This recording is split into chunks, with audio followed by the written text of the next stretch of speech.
ബിസ്മില്ലാഹ് അൽഹംദുലില്ലാഹ് അല്ലാഹുമ്മ സ്വല്ലി വസല്ലിം അലാ സയ്യിദിനാ മുഹമ്മദിൻ വഅലാ ആലി സയ്യിദിനാ മുഹമ്മദ്.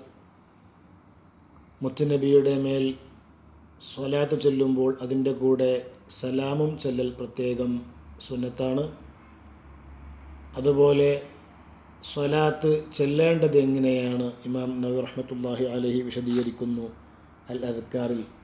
ഇദാ സ്വല്ല അലൻ നബി സല്ലല്ലാഹു അലൈഹി വസല്ലം ഫൽ യജ്മഅ ബൈന സ്വലാത്തി അത്തസ്ലീമ.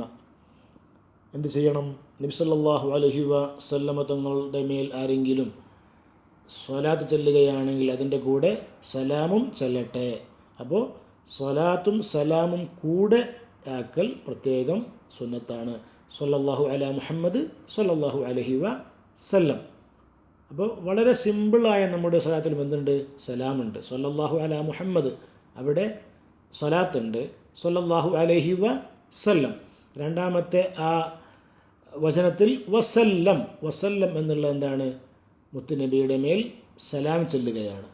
അപ്പോൾ സ്വലാത്തും സലാമും കൂടെ ഉണ്ടാകൽ പ്രത്യേകം സുന്നത്താണ്. വലാ യഖ്തസിർ അലാ അഹദിഹിമ ഫലാ യഖുൽ സ്വല്ലല്ലാഹു അലൈഹി. സ്വല്ലല്ലാഹു അലൈഹി എന്ന് മാത്രം പറയാൻ പാടില്ല. ഫഖത്ത് വലാ അലാ അലൈഹിസ്സലാം, മുത്തുനബിയുടെ പേര് കേൾക്കുമ്പോൾ അലൈഹിസ്സലാം എന്ന് മാത്രം പറയുക, അതും പാടില്ല. പിന്നെ സ്വലാത്തും സലാമും രണ്ടും കൂടി ചൊല്ലണം. എന്നിട്ട് ഇമാം നവവി റഹ്മത്തുള്ളാഹി അലൈഹി സ്വലാത്ത് ചെല്ലേണ്ട ശൈലി പറഞ്ഞു തരികയാണ്. യുസ്തഹബ്ബു ലിഖാരിഇൽ ഹദീസി വഗൈരിഹി മിമ്മൻ ഫീ മഅനാഹു.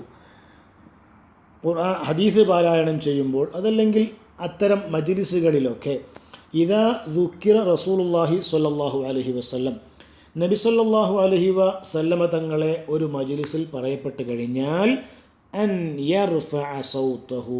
എന്താണ് സുന്നത്ത്? അവൻ്റെ ശബ്ദം ഉയർത്തുക. എപ്പോൾ? ബിസ്വലാത്തി അലൈഹി വത്തസ്ലീം, മുത്തുനബിയുടെ മേൽ സ്വലാത്ത് ചൊല്ലുമ്പോൾ, മുത്തുനബിയുടെ പേരിൽ സലാം ചൊല്ലുമ്പോൾ ശബ്ദം ഉയർത്തുക. വലാ യുബാലിഗു ഫി റഫി, ശബ്ദം ഉയർത്താന്ന് പറയുമ്പോൾ വല്ലാതെ അങ്ങോട്ട് ഉയർത്താന്നല്ല, മുബാലഗത്തൻ ഫാഹിഷ, മറിച്ച് മിതമായ രൂപത്തിൽ ശബ്ദം ഉയർത്തിയ സലാത്ത് ചൊല്ലലാണ് നല്ലത്. എന്ന് പറഞ്ഞാൽ മുത്തുനബിയുടെ സ്വലാത്ത്, മുത്തുനബിയുടെ പേര് കേൾക്കുമ്പോൾ പതുക്കെ മനസ്സിൻ്റെ ഉള്ളിൽ സ്വലാത്ത് ചെല്ലുന്നതിനേക്കാളും നല്ലതെന്താണ്? കുറച്ച് ശബ്ദം ഉയർത്തി ഉച്ചത്തിൽ ചെല്ലുന്നതാണ് നല്ലത്. وممن نص على رفع الصوت الإمام الحافظ أبو بكر الخطيب البغدادي. الخطيب البغدادي رحمة الله عليه ഇത് വളരെ വ്യക്തമായി പറഞ്ഞിട്ടുണ്ട്.